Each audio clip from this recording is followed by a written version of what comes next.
오늘 제가 이야기해 줄 인물은 바토리 에르제베트라고 하는 한 여인입니다. 이분은 1560년 8월 7일 날 태어나셨고요.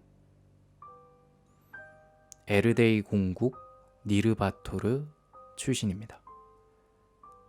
지금 현재는 헝가리라고 생각을 하시면 될 것 같습니다.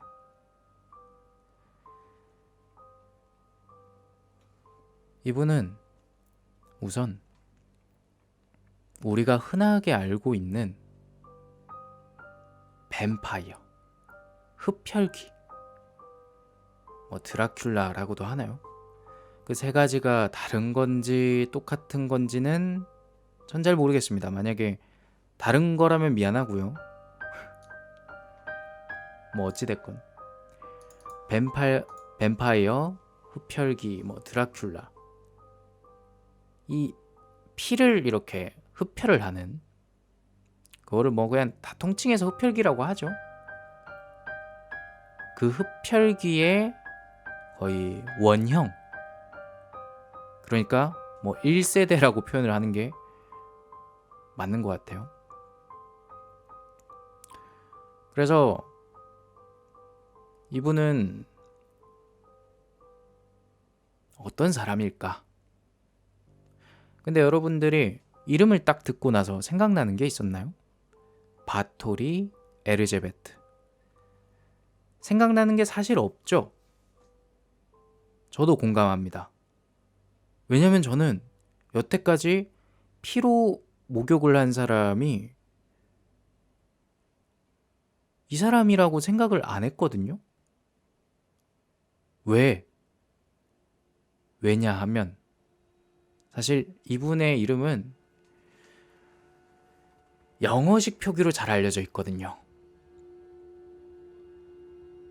영어식 표기의 이름은 엘리자베스 바토리. 엘리자베스.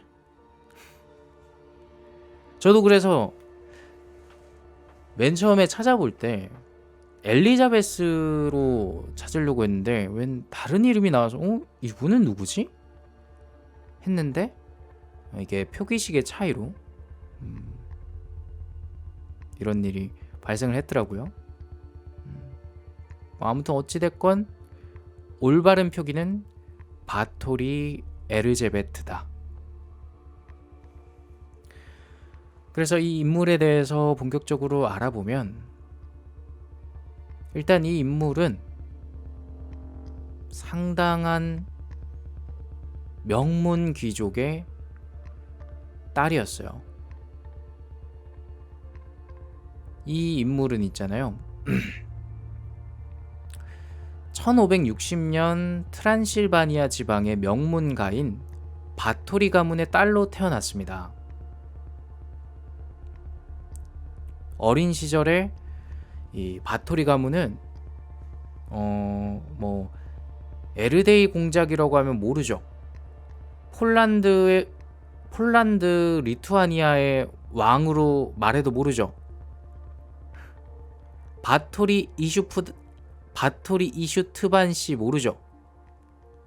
모르니까 이건 패스하겠지만 그냥 알기 쉽게 말을 하면 그때 당시 동유럽에서 정말 최고의 명문가다. 그러니까 우리 조선으로 치면 안동 김씨 같은 느낌이라고 해야 되나? 약간 그런 느낌? 그 양반가 그런 느낌인가 봐요. 안동 김씨가 아니라 그럼 조선은 이씨네. 이씨의 나라잖아요. 그래서 굉장히 아무튼 엄청난 명문가였다. 그냥 조금 잘 나가는 수준이 아니라 굉장했다. 그거를 우리가 알고 있으면 될 것 같고요. 그리고 이분은 젊은 시절에 상당히 점잖고 참하고 엄청난 미인으로 알려졌었대요. 거기다가 이분의 가문이 또 굉장히 그 명문 가문이다 보니까 궁중 예법 같은 것도 어렸을 때부터 이렇게 쫙 배워가지고 요즘 흔히 말하는 뭐 현모양처 이런 스타일이었다고 해요. 그래서 이 사람은 에체드 성이라고 하는 곳에서 어린 시절을 보내고 1571년에, 그러니까 정확히 이 사람이 11살이 되던 그 해에, 야, 굉장히 빠르네요. 무려 5살 연상인 나더슈디 가문의 장남 나더슈디 페렌츠 백작과 약혼을 했어요. 야, 11살에 이때 당시는 약혼을 일찍 하는 게 흔했었죠. 그리고 그 후에는 이제 시어머니가 될 오르쇼여로부터 너는 우리 가문은 무인 가문인데, 이 나더슈디 가문은 무인이에요. 무인 가문인데, 너 무인의 아내가 되려면 넌 어떤 그 자격을 갖춰야 되는지 그걸 내가 알려주겠다. 내가 알려줄 테니까 너 우리 성으로 와라. 응? 미리 그 신부 수업 같은 거를 해주겠다 해가지고, 이 시댁이죠, 시댁.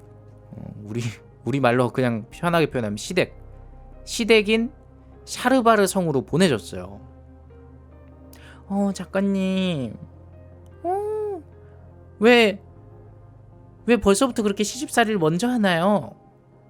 모르죠. 뭐 이때 당시 뭐 그런 게 유행을 했나 뭔지 모르겠지만, 거기 가가지고 굉장히 힘들었대요. 왜냐면은 이때 당시 이제 시어머니가 지금보다 힘이 셌을 거 아니야. 물론 이거는 저의 그냥 뇌피셜인데, 엄청 그냥 막 잔소리가 엄청 많았대.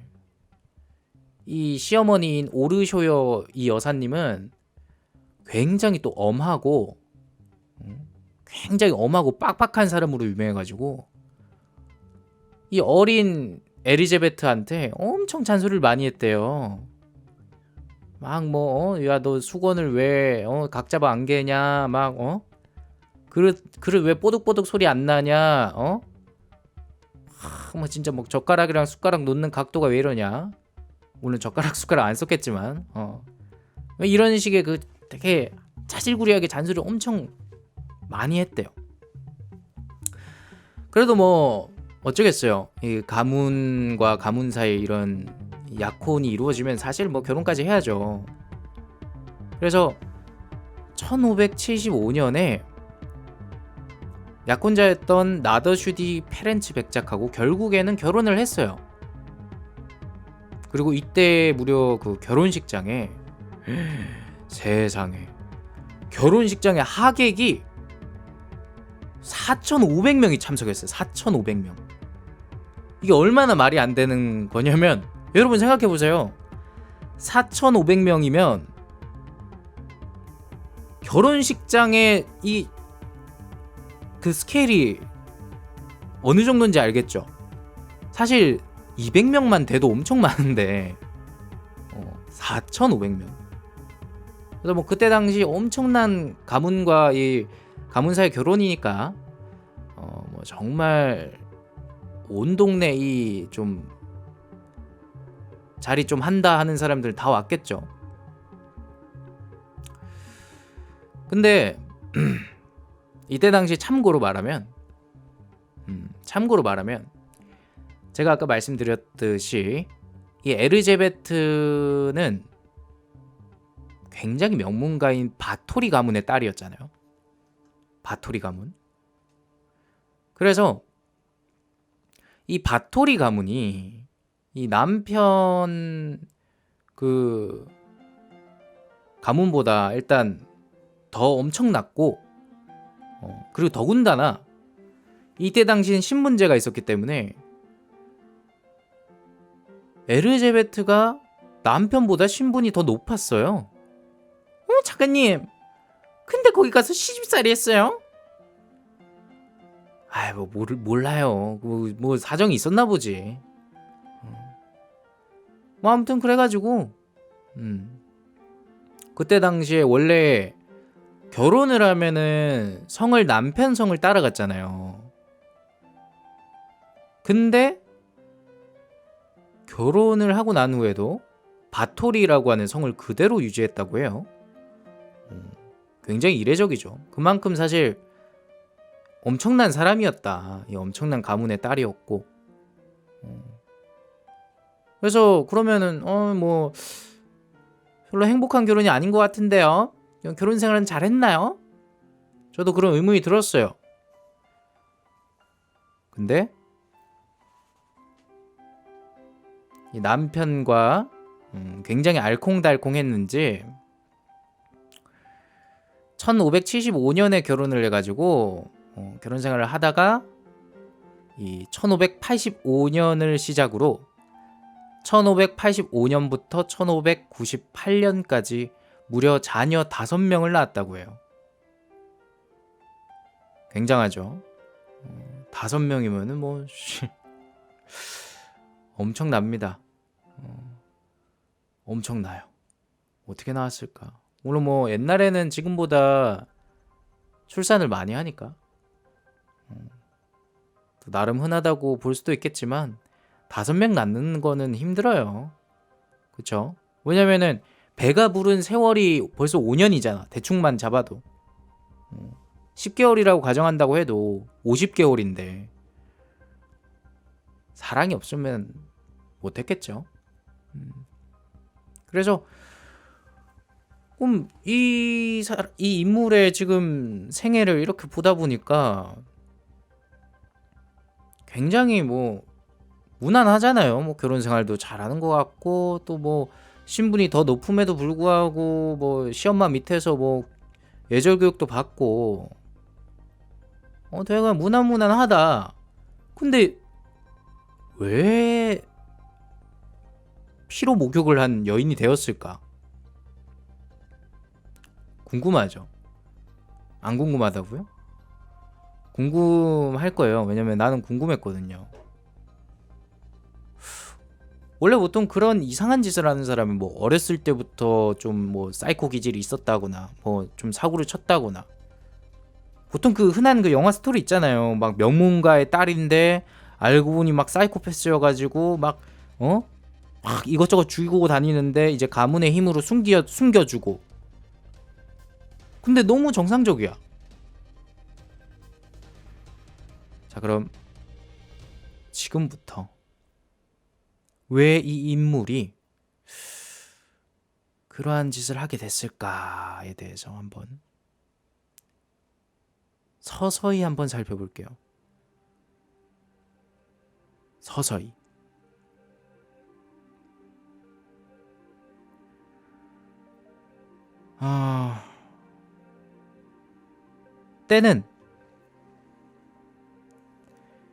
때는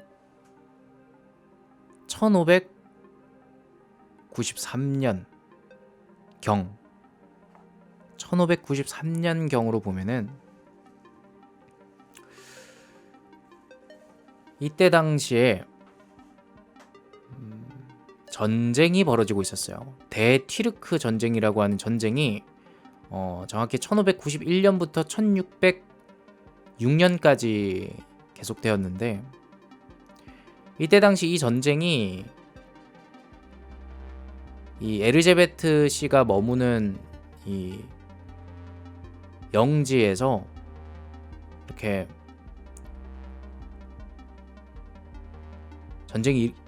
전쟁의 그런 피해 그런 게 많이 발생을 했었는데 이때 당시 막 전쟁이 일어나면은 주로 어떤 피해가 발생을 합니까?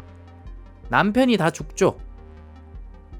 남편이 다 죽고 지금보다 사실 여성의 인권이 훨씬 더 떨어졌었기 때문에 그때 당시 뭐 솔직히 지금도 전쟁 나면은 이런 일이 많이 발생할 텐데 뭐 과부 문제라든가 또는 전쟁 포로의 부인, 또 뭐 부인들이나 아니면은 뭐 이런 전쟁 과정에서 막 이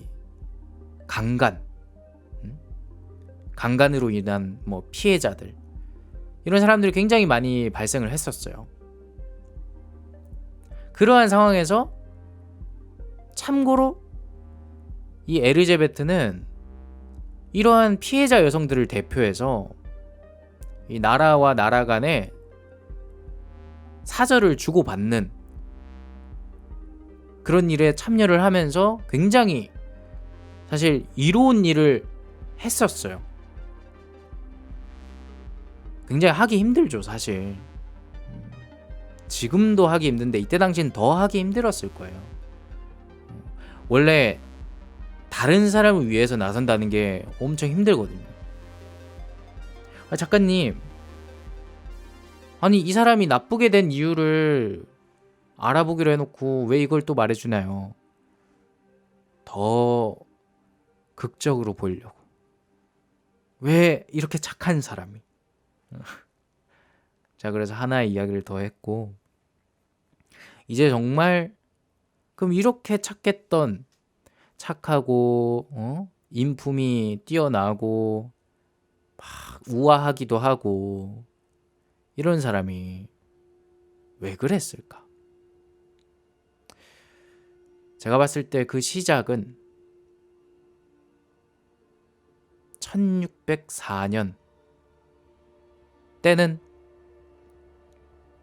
이 에르제베트의 남편 나더슈디 페렌츠 백작이 1604년에 49세의 나이로 전사를 했어요. 전쟁 중에. 그래서 이때 당시 에르제베트는 44세였거든요. 5살 차이가 났으니까. 그래서 이 사람은 이 차흐티제 성의 유일한 주인이 돼요. 유일한 주인. 그래서 이 사람이 주인이 되고 나서 가장 먼저 한 행동이 뭐였을까요? 퀴즈입니다. 이 사람이 주인이 되자마자 가장 먼저 한 일은 무엇일까? 힌트를 조금 드리자면 이분은 그렇게 쿨한 사람은 아니었던 것 같아요. 뭐냐? 이분이 성주가 되자마자 가장 먼저 한 게 자신에게 사사건건 잔소리하고 구박하던 시엄마, 이 오르쇼여 씨를 내쫓는 일이었어요. 별게 아니었어요. 뭐 성주가 되자마자 성의 인테리어를 확 바꾼다고 그런 게 아니라 시엄마를 내쫓았어요. 근데 뭐 이거는 이해합니다. 그렇게 나쁜 행동이라고 생각하지 않아요. 왜냐면 워낙에 시달렸으니까. 근데 그 뒤로 점점 나이가 들면서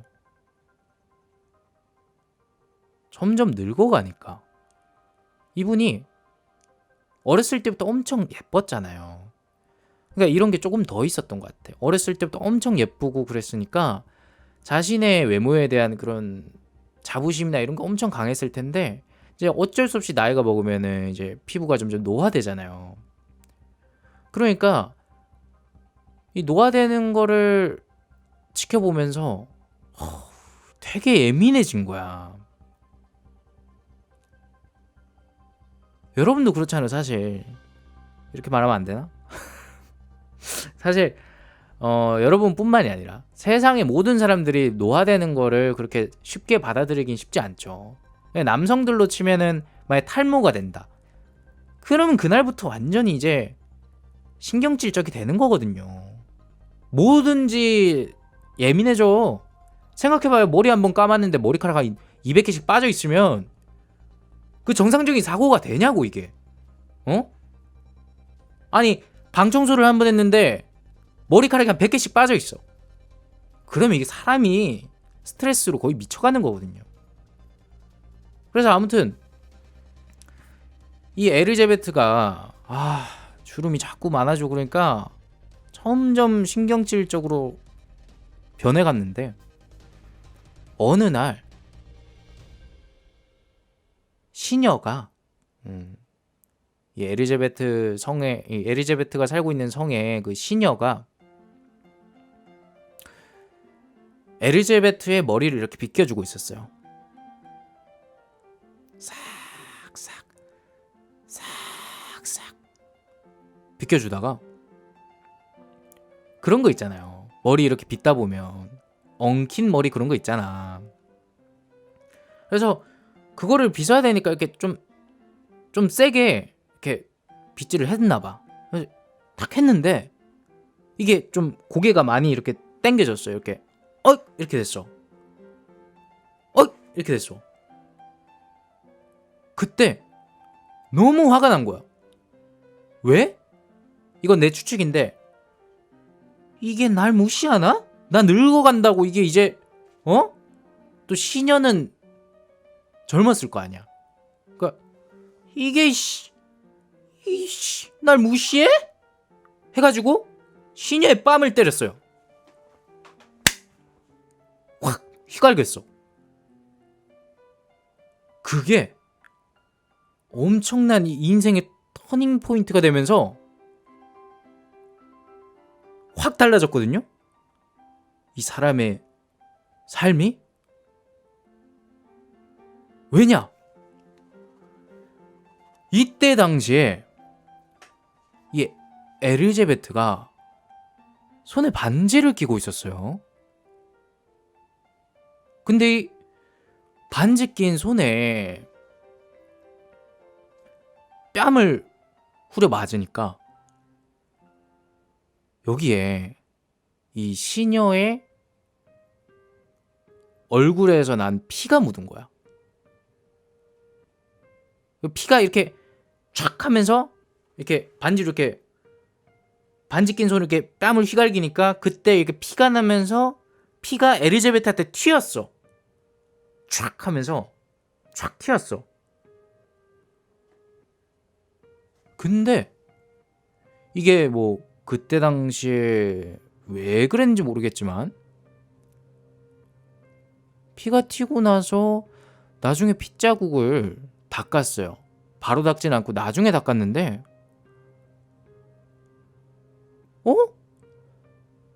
이상하다. 피가 묻었던 자리가 왜 평소보다 좀 더 하얗지?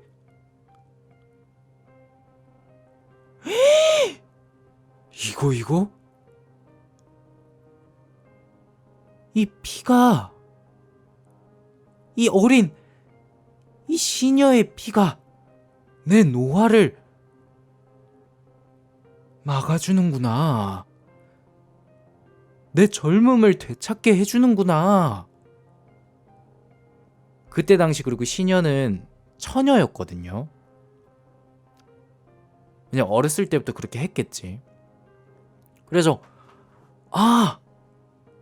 이 처녀의 피가 나의 노화를 막아주고 내가 점점 잃어가는 젊음이라는 것을 다시 되찾게 해주는구나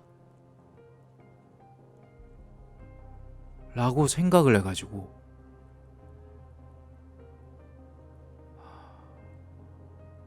그 시녀를 죽여서 피로 목욕을 했어요. 첫 번째 희생자는 그 시녀였던 거예요.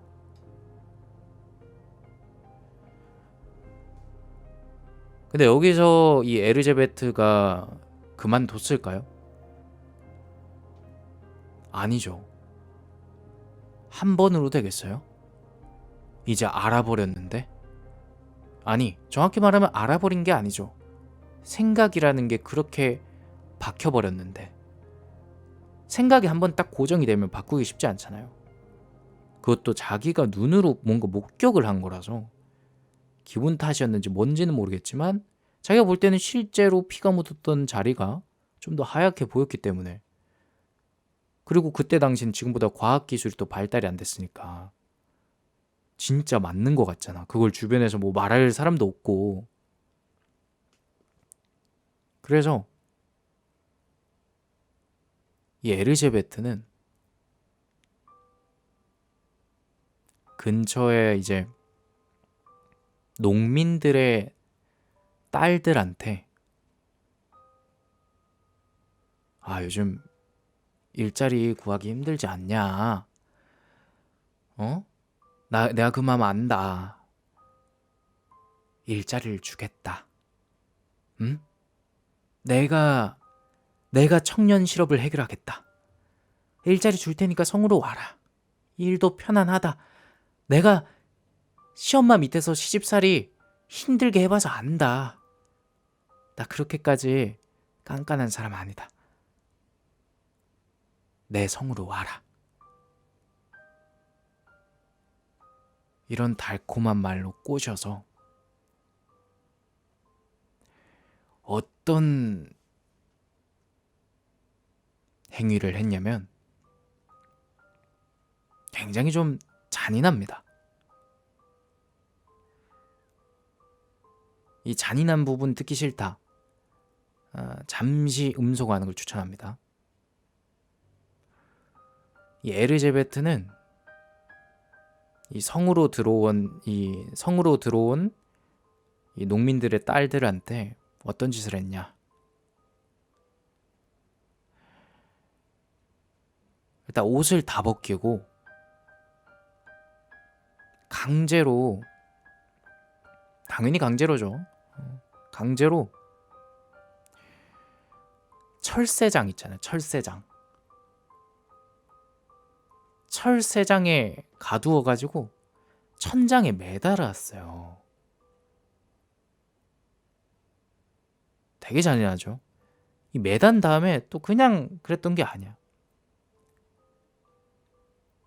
조금이라도 움직이면 가시에 막 찔리게 장치를 해둔 거야. 그래서 이 처녀들을 뭐 옷을 벗기거나 이렇게 할 때 당연히 뭐 수면을 유도하는 어떤 행동을 했겠죠. 아니면 뭐 기절시켰거나 그런 행동을 통해서 이렇게 매달아 놓으면 이제 딱 깨어나면 어떻게 해요? 여러분이면 어떻게 했어요? 낯선 환경에서 그렇게 눈 떴는데 자기 어디 매달려 있고 놀래잖아. 으악하잖아. 몸을 움직이는 거 아니야. 그럼 자동적으로 이 철로 된 새장, 참 사람이 새장이 들어가는 게 참 아이러니한데, 아무튼 여기 이제 이 철로 된 가시가 팍팍 박힌 이 새장이 막 흔들리면서 여기 어디야 하면서 흔들리면서 가시에 찔리면서 아프잖아. 아프면서 피가 흐르고 그러면서 결국에는 죽었어요. 그리고 에르제베트는 그 밑에서 흘러내리는 피로 목욕을 했다고 합니다.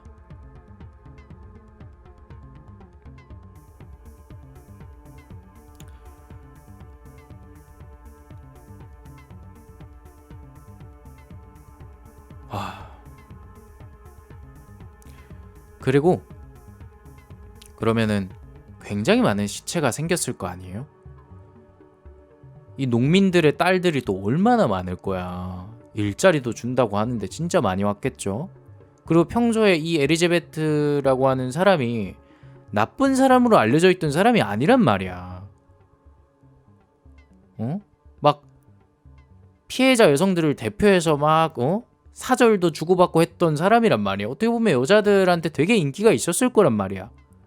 엄청난 많은 여성분들이 이 성에 갔을 텐데, 그러면 수많은 시체가 생겼을 텐데 그거 어떻게 했느냐? 초창기에는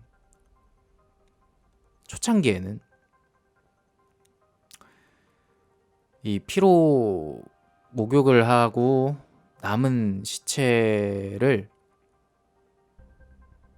신부님을 불러가지고 정식 절차를 밟아서 장례를 치러줬대요. 정식으로. 참 이런 거는 또 아이러니하게 왜 했는지 모르겠지만 아무튼 장례를 치러줬대. 근데 시간이 가면 갈수록 시체가 너무나 많아지고 이 죽은 사람의 숫자가 엄청 많아지다 보니까 신부님이 이제 의심을 하기 시작한 거야. 아니 뭐 이렇게 여기 이 성은 뭐 이렇게 많은 사람들이 죽고 이상한데? 그래가지고 신부님이 장례의식을 거부했어요. 아, 나 깨름직해서 이거 못하겠다. 당신 이상한 사람 아닌가? 너 뭐하는 사람이야? 아, 나 이거 안 와요. 안 와요 해가지고 장례의식도 못하게 돼가지고 나중에는 그냥 시체를 아무데나 버렸대요.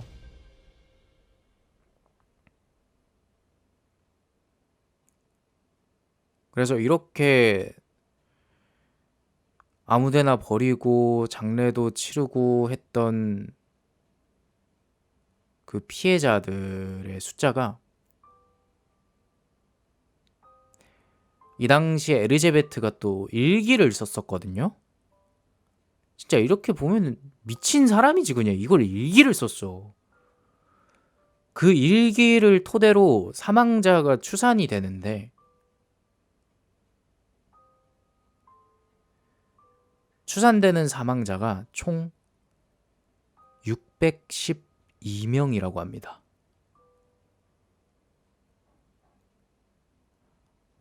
엄청나죠? 612명. 61명도 엄청 많은데 612.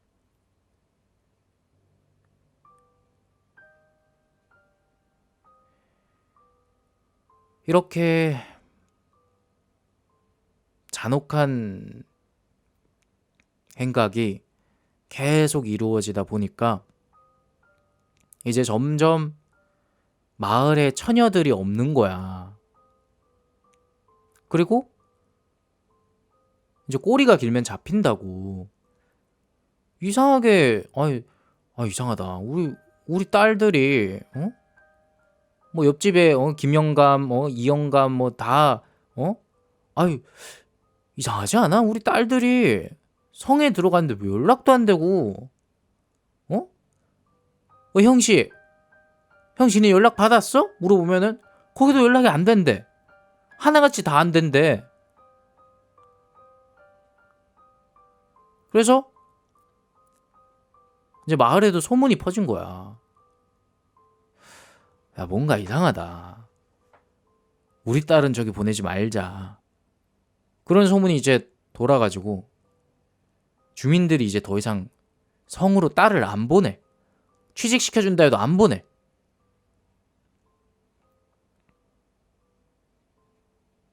근데 여기서 끝나면 그나마 다행이죠. 사실 다행도 아니지만 여기서 끝나면 그래도 그나마 피해자가 더 안 생기는 거잖아. 근데 여기서 끝나지 않고 이제 에르제베트가 계속 자기는 피로 목욕을 해야 하는 거야. 이제 그냥 강제로 사람 시켜가지고 마차 태워가지고 여자 아이들을 막 납치했어.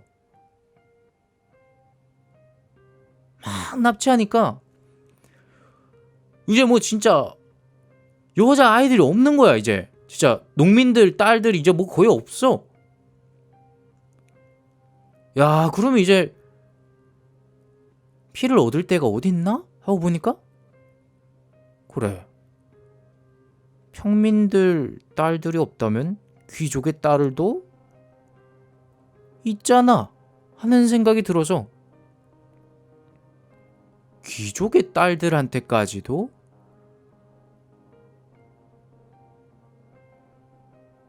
이 짓거리를 한 거야. 근데 귀족의 딸들한테는 똑같은 방법으로는 안 했지. 어떻게 했냐? 이 엘리자베트가 굉장히 현모양처 이미지라고 했잖아요. 그래서 이 귀족한테 내가 당신네 딸들한테 이 귀족적 소양, 귀족의 삶, 귀족의 인품 이런 거 내가 알려줄게. 이 명문가의 예절 내가 알려줄게. 네 딸을 제2의 엘리자베트를 만들어줄게. 막 이런 식으로 꼬드겨가지고 이 엘리자베트가 살고 있던 여기 성 안에 귀족 여자 학교를 만들어가지고 입학생을 막 받은 거야. 한 번에 25명씩 받았다고 합니다.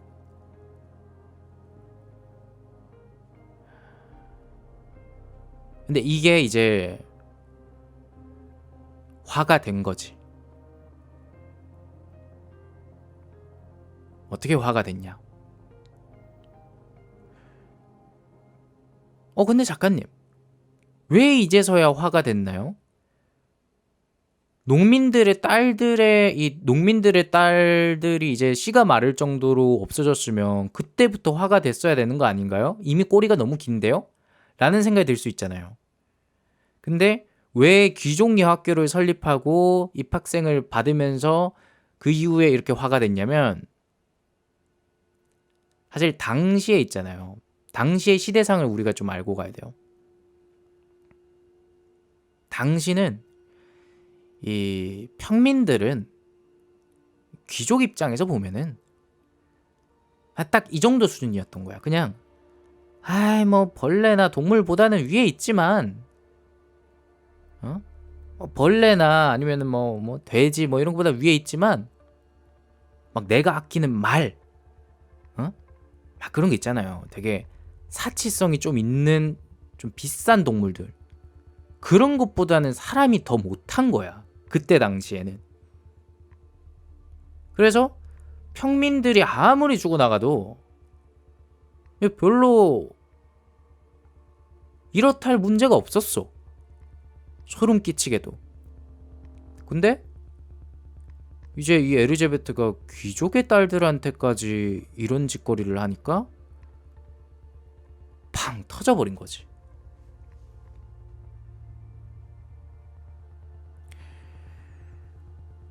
어떻게 터졌냐?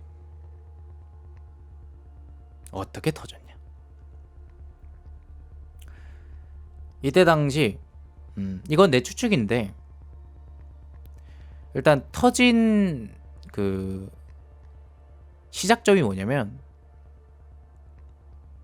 이 엘리자베트가 이렇게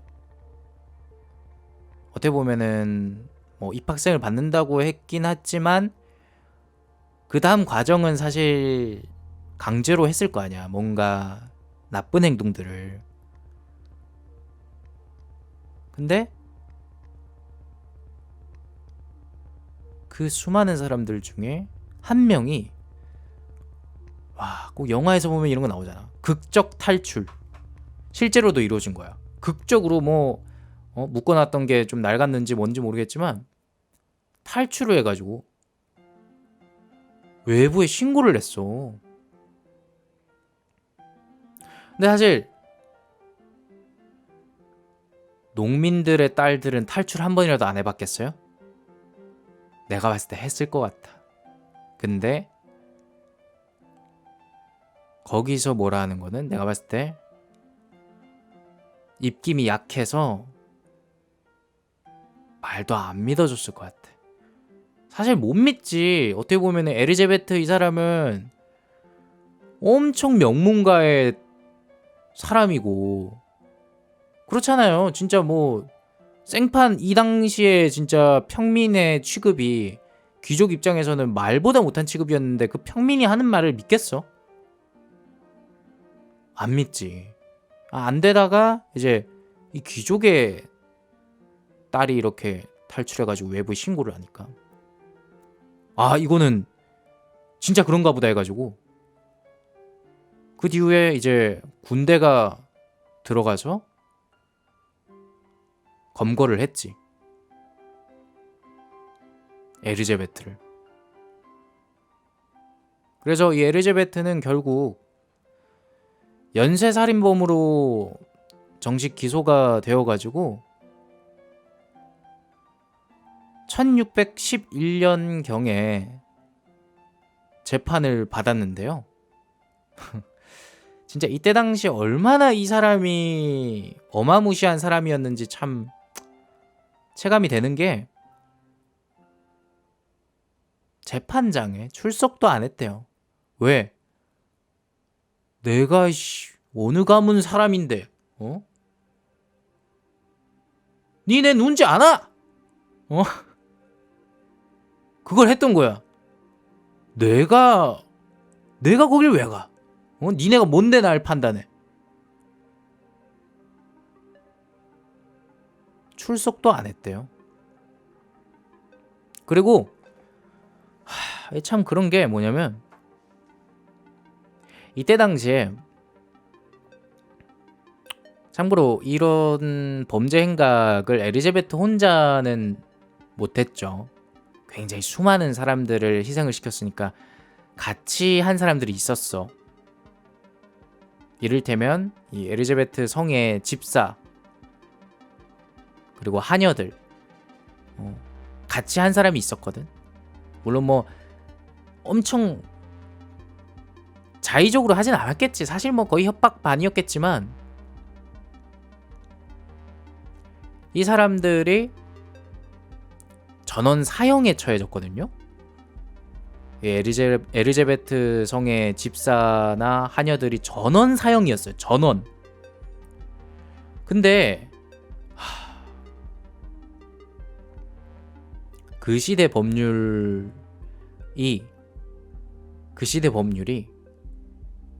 귀족은 사형을 처하게 할 수가 없었어요. 귀족한테는 너 사형 이게 불가능했어요. 그래서 사형만큼의 그냥 강한 처벌, 무기징역, 무기금고형에 처해졌거든요.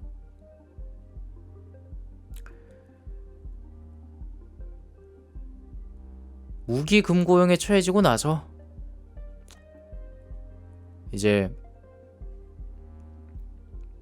이 에리제베트는 그러면은 그 무기금고형은 어떤 거냐? 이 당시 무기금고형은 우리 지금 무기징역이랑 달라요. 어떻게 다르냐면, 그러니까 뭐 아까 말로 제가 말씀을 드릴 때는 이 당시에 뭐 귀족의 권위, 권세 이런 게 굉장히 강력해서 뭐 되게 안하무인한 이런 태도를 귀족들이 보였지만 사형을 내릴 수 없을 뿐 이 무기금고형에 처하면 어떻게 되느냐면 정말 이 감옥 방에 식사를 넣어주는 이 구멍이 있었대요. 식사 넣어주는 구멍, 되게 쥐구멍 같은 거. 그 구멍 외에는 모든 것이 밀폐된 심지어 영화나 이런 거 보면 달빛이 은은하게 들어오잖아요? 그런 것도 없어. 빛조차 들어오지 않는 어두운 탑 꼭대기의 독방에 갇혀서 서서히 그냥 비참하게 죽어가는 그러한 형벌이 이때 당시에 무기금고형이었던 거예요. 그래서 이 형벌에 처해진 이 에리제베트는 꽤나 그래도 오래 살았어요. 감금된 지 4년. 솔직히 저는 이거를 굉장히 오래 살았다고 생각합니다. 왜냐면 사람이 엄청 잘 살던 사람일수록 이런 진짜 척박한 환경에 완전 인생이 나락으로 떨어지면 견디기 힘들거든. 그래서 나는 뭐 일주일 만에 자살했다 이런 걸 줄 알았는데 4년이나 무려 살았고, 감금된 지 4년 만인 1614년, 그때 당시 이 사람의 나이 54세의 나이로 사망을 했대요. 뭐 자살이나 이런 건 아니었던 것 같아요.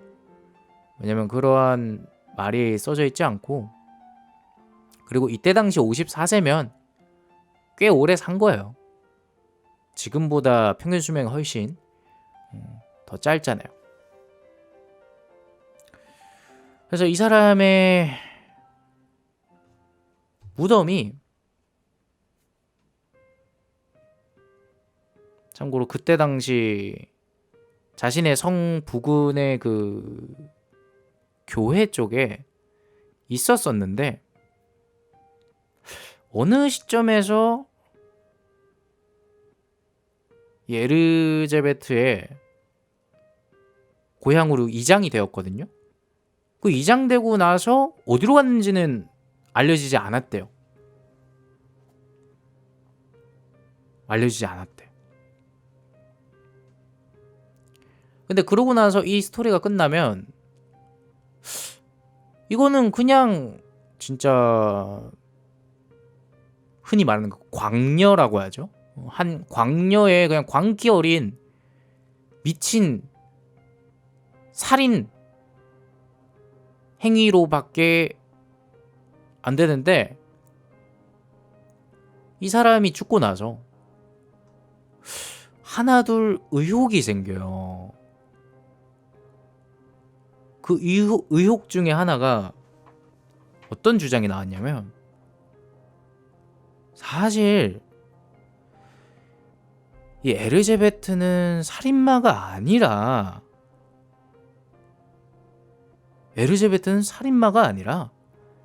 이건 꾸며낸 거다. 누가 이 에르제베트를 미워하고 시기하고 그렇게 이 에르제베트를 싫어했던 이 정적들, 그런 사람들이 분명히 있었을 거예요. 그러한 정적들이 이 에르제베트의 재산을 가로채기 위해서 모함을 했다. 뭐 이런 주장이 나온 거예요. 그리고 더군다나 있잖아요. 더군다나 이때 당시에 종교개혁이 한번 이루어졌었거든요. 근데 이 에리자베트의 가문인 바토리 가문은 대대로 칼뱅교라고 하는 종교를 믿었대요. 그래서 아무래도 종교개혁이 일어나면서 이 칼뱅교를 뭔가 탄압하기 위해서 그냥 이 대표적인 인물을 이렇게 모함을 해서 보내버린 게 아니냐, 뭐 이러한 주장들. 이때 당시 실제로 이탈리아에 이 발도파 공동체 여자들이라고 하는데, 이거는 잘 모르죠. 그냥 이 이탈리아의 여자들도 이 종교적인 문제로 그냥 마녀라고 누명을 쓰고 이렇게 피해를 입었던 적이 많이 있었기 때문에, 이게 이 에르제베트도 그런 경우가 아니냐, 이런 주장이 나왔단 말이죠.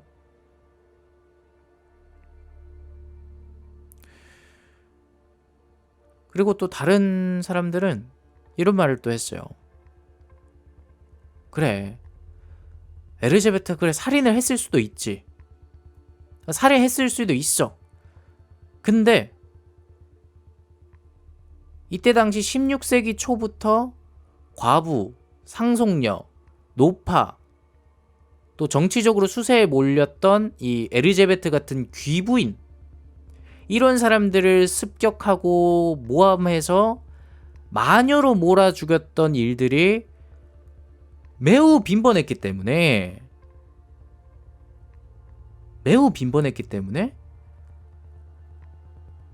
이러한 이 모함이다라고 말하는 사람들의 주장을 그냥 말도 안 되는 소리 하지 마라라고 하기에는 사실 좀 무리가 있다.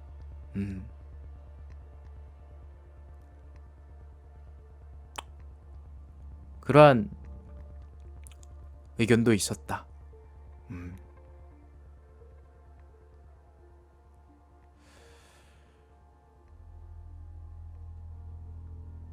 그리고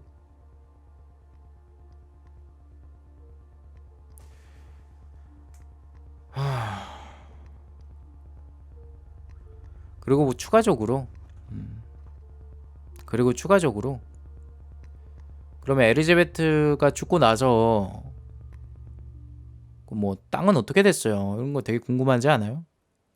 저는 궁금한데 그래서 말해줄 거예요. 뭔가 그 연쇄 살인마의 땅이니까 뭔가 다 압수하고 그랬을 것 같지 않아요?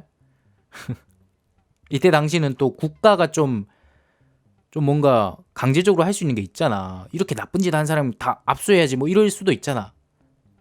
근데 이게 어떻게 됐냐면 이때 당시 이 엘리자베트의 자녀들이 이 영지를 물려받고 또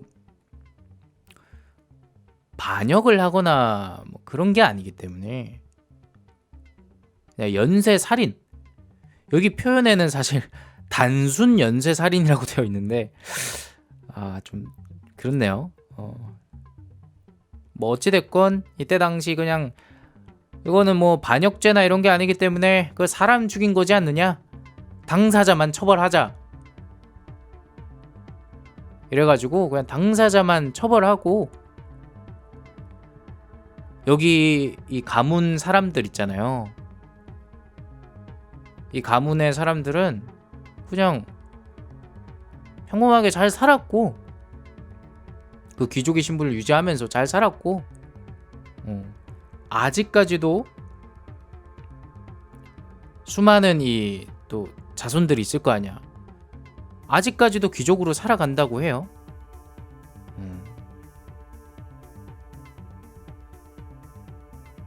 참 이런 거 보면은 법이라는 게 요즘 뭐 그런 말 많잖아요. 법이 뭐 이러냐, 법이 뭐 이러냐 이러는데 과거에 비하면 법이 굉장히 좋아졌어요. 굉장히 좋아졌어. 이런 거 보면은. 근데 사실 뭐 연자제나 이런 게 금지되어 있기 때문에 사실 이건 어떻게 보면은 내가 말을 잘못했어요. 말을 하고 나서 보니까 이거는 달라진 게 없네요. 왜냐면 기존에도 뭐 물론 나라마다 근데 좀 다르긴 했어요. 연자제라는 게 적용이 되는 나라가 있었고 안 되는 나라가 있었고, 참고로 뭐 우리나라 같은 경우 어김없이 그 사극에서 그런 장면 많이 나오잖아요. 뭐 어느 대감님이 뭐 모함 당해가지고 뭐 어느 잘못으로 뭐 되면은 막 3대가 뭐 다 죽고 막 그런 일들이 있었잖아. 그래서 뭐 그거는 뭐 말할 게 아닌 것 같고.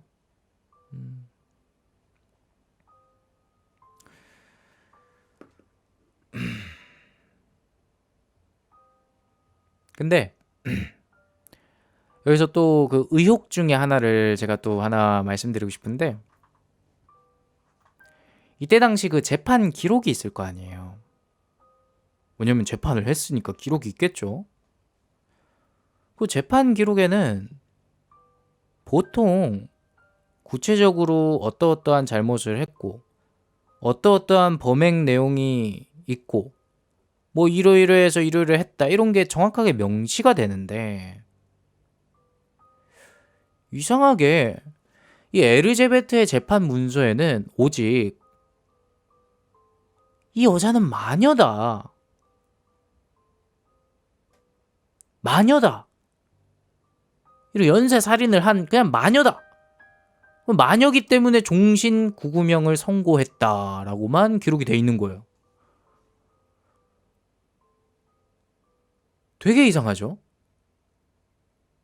그리고 또 이상한 점 하나 더. 이때 당시에 이 사건을 조사했던 조사관들은 에르제베트가 자기 일기장에 살해 명단을 적었다고 세상에 밝혔어요. 근데 적었다고만 밝혔지 그걸 공개하지 않았어. 그 명단을 공개한 적이 없어. 누가 봐도 공개해야 되잖아. 물론 피해자 가족을 생각해서 공개 안 할 수도 있겠지만은 그래도 증거물을 보여줘야 될 거 아니야. 그걸 안 보여줬대.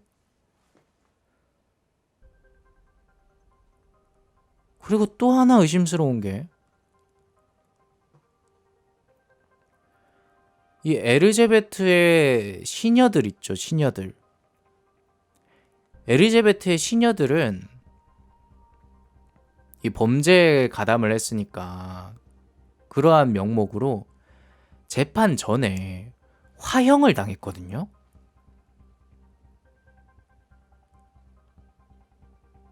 근데 이러한 것들이 모두 에르제베트의 결백을 증명할 증인을 없애려는 수작이 아니었나. 그러한 의문이 있다는 거예요. 왜냐면 에르제베트는 사실 모함을 받은 건데 그 시녀들은 분명히 알 텐데 불기 전에 다 죽였다. 그리고 그러면은 굳이 뭐하러 에리자베트를 그럼 왜 이런 모함을 했냐? 라는 거에 대한 근거는 뭐냐? 사실 이 모든 일들은 어떻게 된 거냐? 그 당시에 국왕이었던 마티아스가 에르제베트한테 전쟁 자금을 좀 빌려달라. 왜냐면 에르제베트가 아까도 말했듯이 어마무시했잖아요. 돈도 많았을 거란 말이지. 전쟁 자금 좀 빌려주시오 했는데 에르제베트가 거절을 했어요. 거절을 하니까 이제 이 국왕이 화가 나가지고 없는 죄를 꾸며가지고 뒤집어 씌운 게 아니냐 라는 그러한 주장이, 그러한 의혹이 있습니다. 근데 만약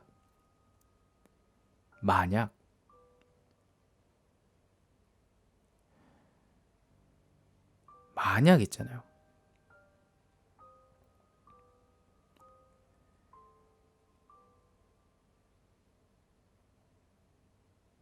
이러한 주장 내용들이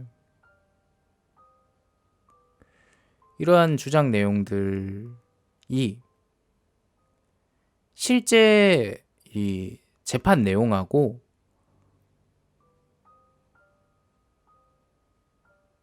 이 주장 내용들이 일치를 한다면 그러니까 제가 이 말씀 안 드렸네요. 이러한 의혹들을 제기한 사람이 누구냐면 이러한 의혹들을 제기한 사람이 누구냐면 라즐로라고 하는 역사학자였어요. 그래서 이 만약 실제 재판 내용과 이 라즐로가 주장한 이러한 재판 내용들이 일치한다면 이 에리제베트는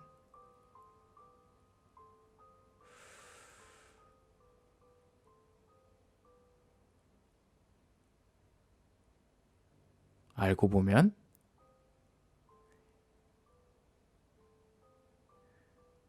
희생양이 아니었는가? 그렇게 볼 수도 있어요. 근데 사실 612명이나 죽었으면 규모가 엄청 크잖아요.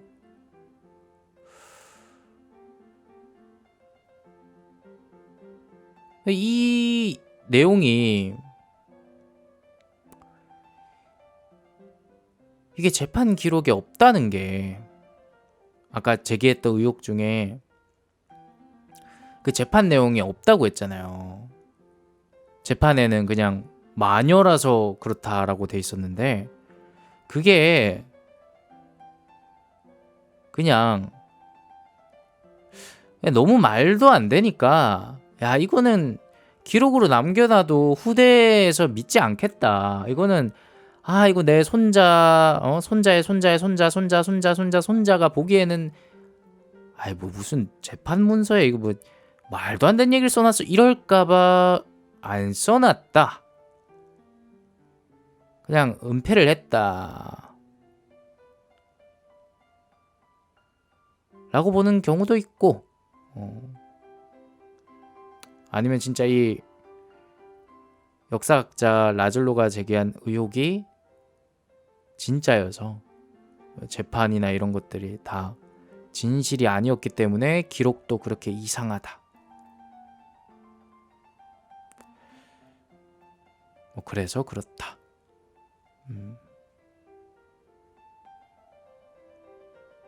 이런 의혹이 있어요. 아직까지도.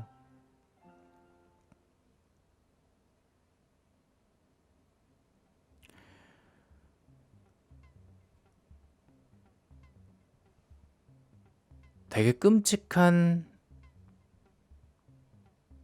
이런 행각을 벌인 이 되게 어떻게 보면 진짜 말도 안 되잖아요. 피로 목욕을 할 생각을 하다니. 근데 그럼 이쯤 되면 좀 궁금합니다. 뭐가 궁금하냐면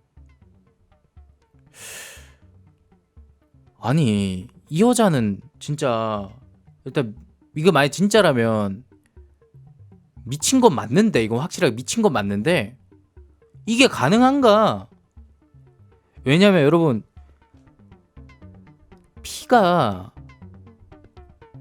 피라는 게 있잖아요. 여러분도 아실 거예요. 우리가 피 냄새가 되게 안 좋아요.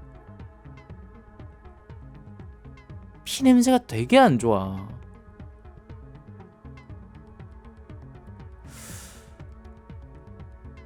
근데 이거를 목욕을 한다? 말도 안 되지 않나?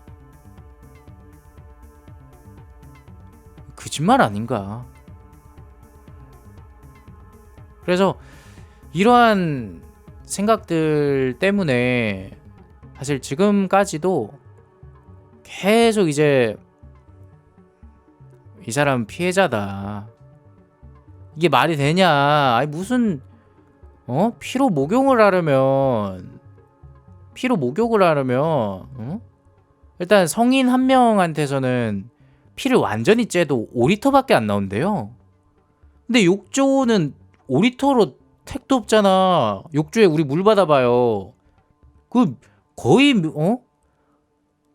막 한 3, 40분 물 받아야 되잖아. 내가 받은 지 너무 오래돼가지고 기억이 잘 안 나는데 엄청 받아야 돼. 5리터가 뭐야? 여기 설명에 나오는 거로는 욕조가 300리터 정도 받아야 된대요.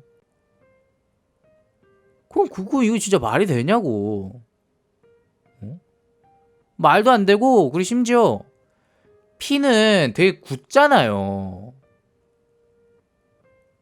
피는 굳어. 특별한 어떤 처리 과정이 없으면 피는 굳기 때문에 이거 안 된다. 300리터 채울 동안 피가 안 굳는 것도 아니고 그 당시 뭐 과학기술로 이거 어떻게 하냐. 안 된다. 그리고 심지어 피는 또 건강하냐? 안 건강해. 안 건강해, 안 건강해. 죽은 사람의 피에서는 그 이렇게 막 접촉했다가는 막 질병도 생기고 그래요. 깨끗하지 않잖아. 피가 오염되잖아. 뭐 무슨 뭐 피를 밀봉 진공 포장을 한 것도 아니고. 이게 말이 안 된다는 거지, 자꾸 사람들이.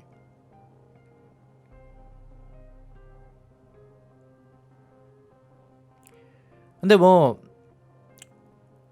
이러한 의혹들과 뭐 수많은 어떤 뭐 대립했겠죠. 아니, 맞다 아니다 이런 의견들이 막 대립하면서 막 일단 이 바토리 가문의 이 가족들이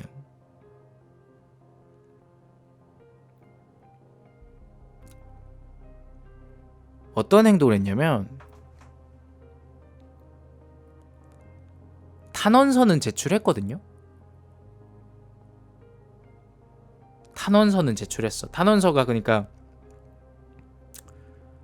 제발 좀 봐달라. 제발 좀 봐달라. 뭐 그런 건데 범행은 부인하지 않았대요. 이 바토리 가문의 가족들이. 그냥 이 바토리의 목숨만 살게 해달라. 그런 말만 했다고 해요. 진짜 억울했다면은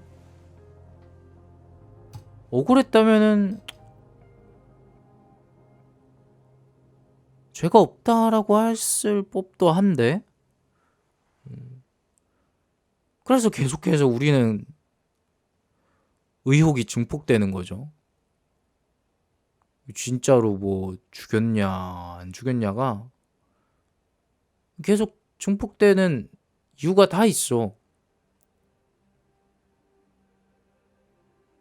그래서 내가 이건 다 누명이다 이런 얘기만 했는데 또 반대쪽 주장도 만만치 않아요. 뭐냐? 이 왕이 그렇게 했다. 이 왕이 누명을 씌웠다라고 보기에 좀 의문스러운 점이 이때 당시 바토리는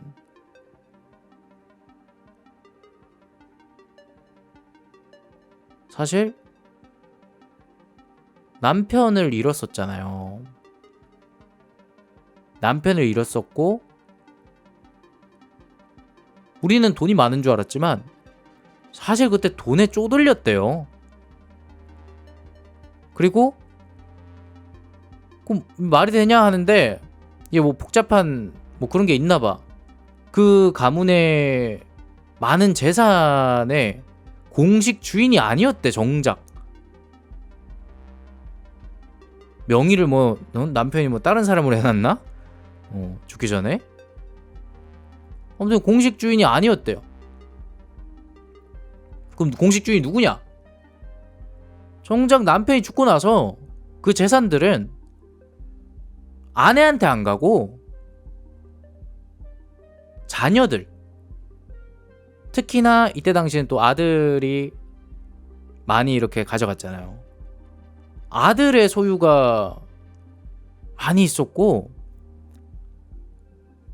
그러니까 이 왕이 만약에 뭐 전쟁 자금이나 이런 거 목적으로 그 누명을 씌운 거면 그럼 자녀들한테 누명을 씌워야지. 아니면은 그냥 이 가문 전체를 싸잡아서 확 해가지고 해야 돈을 다 뺐는데 왜 굳이 이 여자한테만?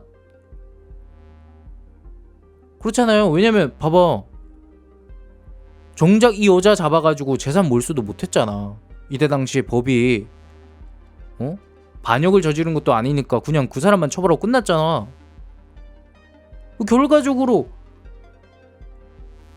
전쟁 자금 그거 안 줬다고 팩하고 머리가 돌아가지고 이거 이런 모함을 한 게 아니라는 거지. 말이 안 된다는 거지.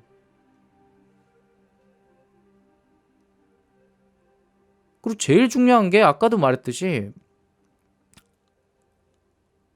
이 바토리의 자녀들이 이 그녀의 범행을 부인하거나 누명이나 무죄라고 주장한 적이 없어요. 그냥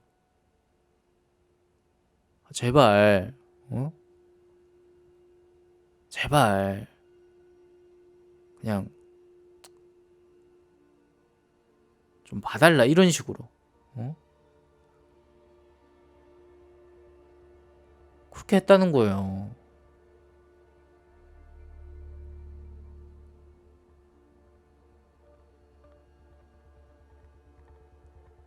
그러니까 우리는 정말 알 수가 없다라는 거죠.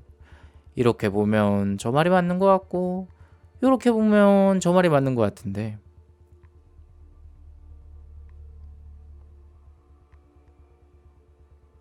근데 제가 봤을 때는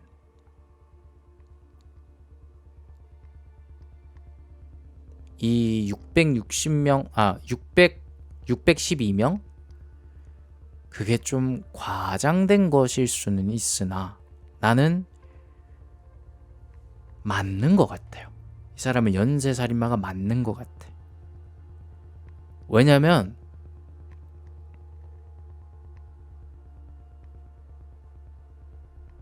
결과적으로 모함 때문에 그랬다면 돈을 뺏었어야 되는데 돈도 못 뺏는 방식으로 이렇게 재판이 진행이 됐고 1차적으로 이게 난 제일 크다고 보고 그리고 그 당시에 이 바토리가 하인들과 이 농민들을 상대로 되게 잔혹한 짓을 되게 즐겼다라고 하는 증언이 일관되게 나왔대요. 일관되게 나오긴 또 쉽지 않거든. 아무리 이 바토리 씨가 이 에리자베트가 아무리 이거 뭐 그런다 해도 만약에 모함 받은 거면은 일관되게 나오기 쉽지 않은데 아무튼 일관된 증언도 나왔고 그리고 야밤에 있잖아요. 야밤에 뭔가를 자주 파묻는 광경을 본 사람이 너무나 넘쳐났어. 뭔가 자꾸 묻고 있었다는 거야. 그리고 그때 당시에 그 신부님 있잖아요. 신부님도 그렇고 그때 당시 자꾸 막 줄초상 나는데 그 장례 처리 자꾸 맡겨가지고 사제가 빡쳐가지고 진짜 막 쌍욕을 한 적도 있었대요.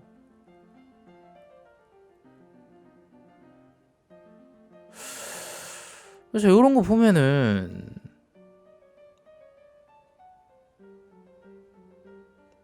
난 억울하게 모함을 당한 게 아니지 않나. 난 그렇게 생각을 하는데 여러분들의 생각은 뭐 어떠실지 모르겠습니다. 참고로 이 이야기를 다룬 이 인물의 이 이야기를 담은 영화가 굉장히 많이 있습니다. 궁금하시면 한번 보셔도 좋겠습니다. 그나마 좀 최신작으로 제가 추천을 드리면 2008년에 개봉한 바토리라고 하는 영화가 있네요.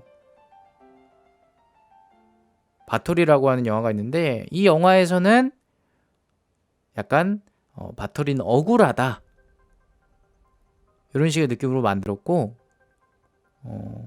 또 똑같이 2008년에 만들어졌지만 개봉은 2009년에 한 영화 카운테스라고 하는 영화도 있는데 뭐 이 영화도 이 엘리자베트의 이야기를 소재로 사용했다고 합니다. 여기에는 뭐 어떤 식의 입장을 담았는지는 모르겠지만 아무튼 그렇다고 합니다. 보고 싶으신 분들은 찾아서 보시면 되겠습니다. 여기까지. 우리에게는 잘 알려져 있다고 생각했지만 알고 보니 많은 사람들이 몰랐던, 나만 알고 있었던 피로 목욕한 여인으로 나만 알고 있었던 바토리 에르제베트에 대한 이야기였습니다.